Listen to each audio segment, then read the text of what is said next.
Henry Sejjemba ssentebe wa Ssekanyonyi Emperere mu division y'e Kawempe awali ettaka omugagga Medard Choncho lye yagula ategeeza kkooti y'e Nakawa ng'omugagga bwe yaligula ku b'ebibanja nga baali 18 mu mwaka gwa 2013. Ono abulidde kkooti eno ekulembera omulamuzi Taddewa Asiimwe nti omugagga Kichoncho we yagulira ettaka lino lyaliko ab'ebibanja 18 wabula nga abamanyiddwa ennyo baali 16 era nti bonna baasasulwa.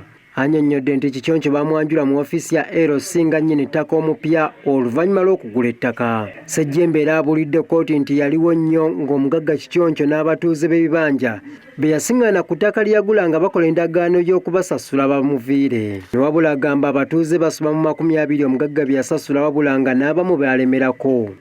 Ono wabula bw'ateereddwa ku nningaano koleyo ku mannya gaabo Kichoncho be yasasula ayogeddeko ana gokka ekitabudde bannamateeka b'abatuuze be yamenyera amayumba. You know the names of the 18 people who were on the land purchased by Kichoncho?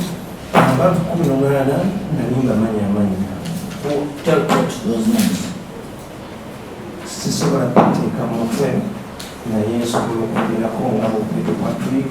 Ono wabula yeeganya abatuuze abasoba mu 10 Kichoncho bye yatwala mu kkooti nti tabamanyiiko mu kitundu kye kyakiikirira omugagga gye yagula ettaka. Bannamateeka b'abatuuze Kichoncho bye yawawaabira basabye omujulizi aleete enkalala z'abatuuze ku kyalo okuva mu mwaka gwa 2016 okutuusa mu 2018 bakakasa abatuuze aboogerwako nti baasasulwa.